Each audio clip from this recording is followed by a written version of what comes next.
I'm going to read Betty Bunny Loves Chocolate Cake by Michael Kaplan.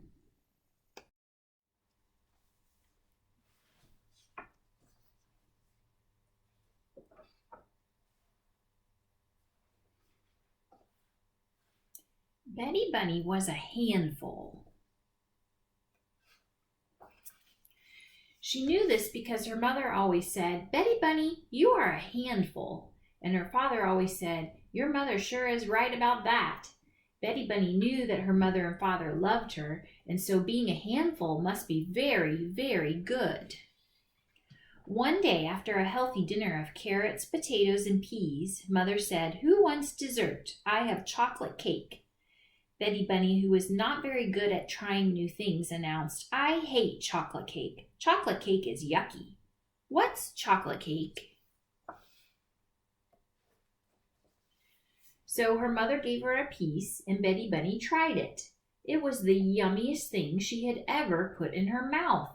"When I grow up, I'm going to marry chocolate cake," said Betty Bunny. "You can't marry a dessert," said her brother Henry. "You can't marry a baker." "Oh, you could marry a baker who makes chocolate cake," added her sister Kate. "Or you could just buy your cake at the store and then you don't have to marry anyone," said their older brother Bill. Betty Bunny thought about it for a while. "No," she finally said, "I'm going to marry chocolate cake." "Whatever," said Bill, "but you're going to have really weird-looking kids." That night, Betty Bunny's mother kissed her and tucked her in. "Good night, Betty Bunny, I love you," she said. Betty Bunny looked up into her mother's eyes and said, "Good night, Mommy, I love chocolate cake." The next day at school, Betty Bunny's teacher said, "Good morning, Betty Bunny, how are you?" Betty Bunny said, "I'm a handful and I love chocolate cake."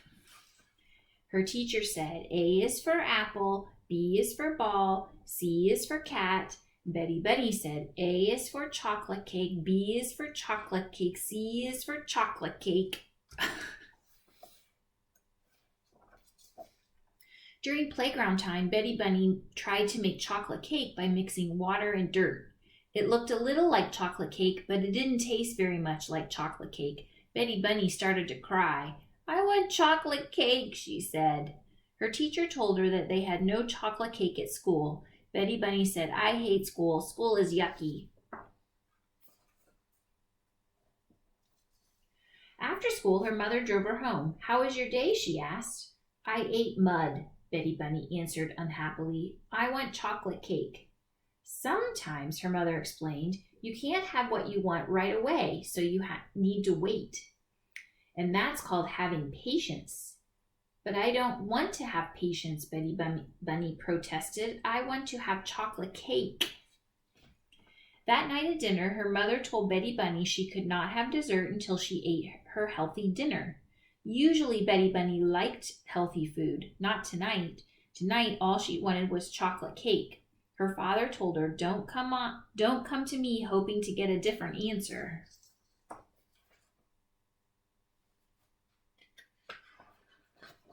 Henry said, "If you were smart, you'd eat your peas." Kate said, "You should try some carrots. They make cake out of them too, you know." Bill said, "Why don't you have some chocolate cake? That's what you really want." "Oh, no, wait, you can't, ha ha." Betty Bunny picked up some peas. She threw them at Henry. She threw some carrots at Kate. And worst of all, she threw mashed potatoes at Bill. They stuck to his forehead. Everyone was shocked. Even Betty Bunny was shocked. She hadn't really meant to do something so awful. Mother was not happy that Bill had teased his sister. She was even less happy with Betty Bunny. She told Betty Bunny to go straight to bed. There would be no chocolate cake tonight. Betty Bunny screamed, "This family is yucky." Then she remembered she was hungry, so she crammed her mouth full of peas, carrots, and mashed potatoes and ran off to bed. When her mother came into her room to kiss her goodnight, she told Betty Bunny, "Sweetheart, you know that I still love you." "Mommy," Betty Bunny said, "you know that I still love chocolate cake." Just thinking about the cake she was not eating made her cry. Then it made her scream. Then it made her kick the wall, which hurt her foot, which made her cry all over again. Betty Bunny, her mother said as she rubbed the little bunny's foot, I'm going to put a piece of chocolate cake on a plate in the refrigerator. It will be your piece of cake, and you can eat it tomorrow after a healthy dinner. Maybe if you know it's there waiting for you, it will be easier to be patient. Betty Bunny stopped crying. She liked this idea, so she wanted to say something especially nice to her mother. Mommy, she said, you're a handful.